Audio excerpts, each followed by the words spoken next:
বৃষ্টির দিনে গরম গরম খিচুড়ি সাথে বেগুন ভাজা আর একটু মাংস হলে যেন বাঙালির আর কিছুই লাগে না। তো হ্যালো এভরিওয়ান, আসসালামু আলাইকুম। কেমন আছেন সবাই? তবে খিচুড়ি যদি স্বাদ মতো না হয় তাহলে কিন্তু ভালো লাগে না। একেবারে কম মশলায় কি করে পারফেক্ট খিচুড়ি তৈরি করা যায় সেই রেসিপি আজকে আপনাদের সাথে শেয়ার করব আমি। শুরুতেই আমি 2 কাপ পোলার চাল আর 1 কাপ মুসুর ডাল নিয়েছি। চাল নিয়েছি হাফ কেজি আর মুসুর ডাল 250 গ্রামের মতো। এবার চাল এবং ডাল ভালো মতো ধুয়ে নিতে হবে। যতক্ষণ পর্যন্ত ঘোলা পানি বের হয় ততক্ষণ পর্যন্ত ধুইতে হবে।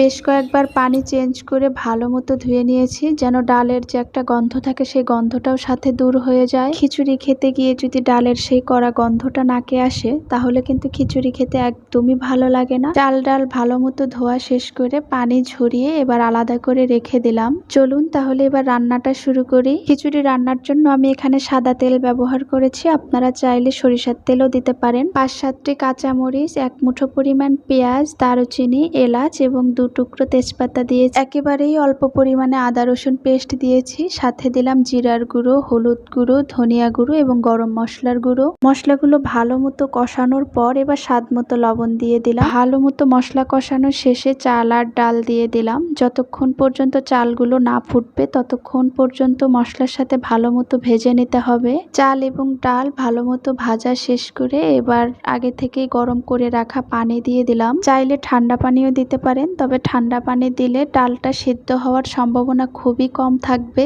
আমার কাছে মাখো মাখো টাইপের খিচুড়িটাই বেশি ভালো লাগে, যার কারণে পানির পরিমাণটা একটু বেশিই দিয়েছি। আপনারা যদি ঝরঝরে খিচুড়ি খেতে চান তাহলে পানির পরিমাণটা একটু কম দেবেন। এই তো আমার খিচুড়িটা কিন্তু একেবারেই রান্না হয়ে গেছে। এবার খিচুড়ির সাথে খাওয়ার জন্য আমি বেগুন ভাজি করে নিয়েছি। খুব কড়া করে ভাজিনি, হালকা করেই ভেজে নিয়েছি। এবার খাওয়ার আগে একটু প্লেটটা সুন্দর করে সাজিয়ে নেই। 1 টুকরো লেবু, 1টা কাঁচামরিচ, 1 পিস বেগুন ভাজি, 3 টুকরো গরুর মাংস, 1টা সিদ্ধ ডিম এবং 3 টুকরো শসা দিয়ে সুন্দর করে প্লেটটা সাজিয়ে নিলাম। আজকের এই খিচুড়ির প্লেট দেখে কার কার লোভ লাগছে অবশ্যই কিন্তু কমেন্ট করে জানাবেন, এবং রান্নাটা কেমন হয়েছে সেটাও কিন্তু জানাতে ভুলবেন না। আর যদি অনেক বেশি লোভ লেগে থাকে তাহলে এখনই রান্নাঘরে চলে যান এবং ঝটপট রান্না করে ফেলুন। খেতে খেতে আজকের মতো এখানেই বিদায় নিচ্ছি। দেখা হবে আগামী কোনো ভিডিওতে। সে পর্যন্ত সকলে ভালো থাকুন, সুস্থ থাকুন এবং সুন্দর থাকুন। এরকম ভিডিও আরও পেতে চাইলে লাইক, কমেন্ট, শেয়ার এবং সাবস্ক্রাইব করে পাশেই থাকুন। আল্লাহ হাফেজ। আসসালামু আলাইকুম।